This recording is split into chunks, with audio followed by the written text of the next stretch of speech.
لو ناوي تغير عادة قديمة سيئة أو حتى تكون عادة جديدة حسنة، اسمع الكلمتين دول. لما نكون في طريقنا لتغيير عادة قديمة سيئة أو تكويننا لعادة جديدة حسنة، دائما بنميل إننا بنكرر عاداتنا السيئة، وبيكون من الصعب علينا إننا نبني عادة جديدة بسهولة. وده بيرجع لسببين: الأول إنك ممكن تكون بتغير الشيء الغلط، أو إنك بتغير العادة السيئة بطريقة غلط، لأن تغيير العادات ليه نظامين. الأول إنك تبدأ من النتيجة وتحط الخطوات اللي هتوصلك للهدف، وبالتالي تشكل هويتك الجديدة. والطريقة الثانية إنك تحدد الهوية اللي أنت عايز توصلها في المستقبل، وتبدأ تحط الخطوات اللي هتوصلك للنتيجة اللي أنت عايز توصلها، وبالتالي تقدر تتخلص من العادة السيئة القديمة أو تكون عادة جديدة. والطريقتين دول حلوين، ولكن في فرق شاسع بينهم هوضحه لك في المثال اللي جاي. لو افترضنا ان انا مدخن وقدامي شخصين مدخنين بيحاولوا يبطلوا تدخين، وانا عشان كريم وفييس عرضت على كل واحد فيهم سيجاره. والغريب في الموضوع ان الشخصين دول بيحاولوا يبطلوا التدخين، ولكن رد فعلهم بالنسبه لي كان مختلف.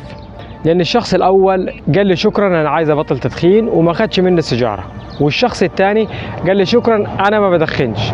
والفرق بين الشخصين دول ان الشخص الاول اللي قال لي انا بحاول ابطل تدخين لسه مرتبط بهويته القديمه كشخص مدخن، حتى وان كان بيحاول يبطل تدخين.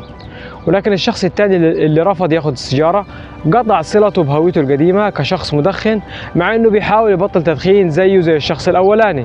والخلاصه، لما تكون عايز تغير عاده سيئه او تكون عاده جديده، لازم تقطع الطريق بينك وبين هويتك القديمه، لان الهويه القديمه ممكن انها تخرب عليك خططك الجديده لتكوين عاده جديده او التخلص من عاده سيئه.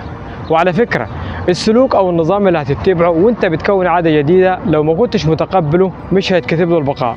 زي انك مثلا لو كنت عايز تبقى شخص رياضي ولكنك بتحب الراحه وبتفضلها عن انك تروح صاله التدريبات وتمارس التمارين الرياضيه، فانت هنا من الطبيعي طالما التدريبات والتعب والعرق والفرهده اللي فيها والمجهود اللي هتبذله مش ماشي مع شخصيتك، من الطبيعي انك مش هتكون شخص رياضي، وهتلاقي نفسك بتميل بشكل تلقائي للراحه، لان من المهم ان التمارين الرياضيه تكون من ضمن هويتك عشان تكمل معك ويتكتب لها البقاء، وبالتالي تقدر تكون عاده انك شخص رياضي.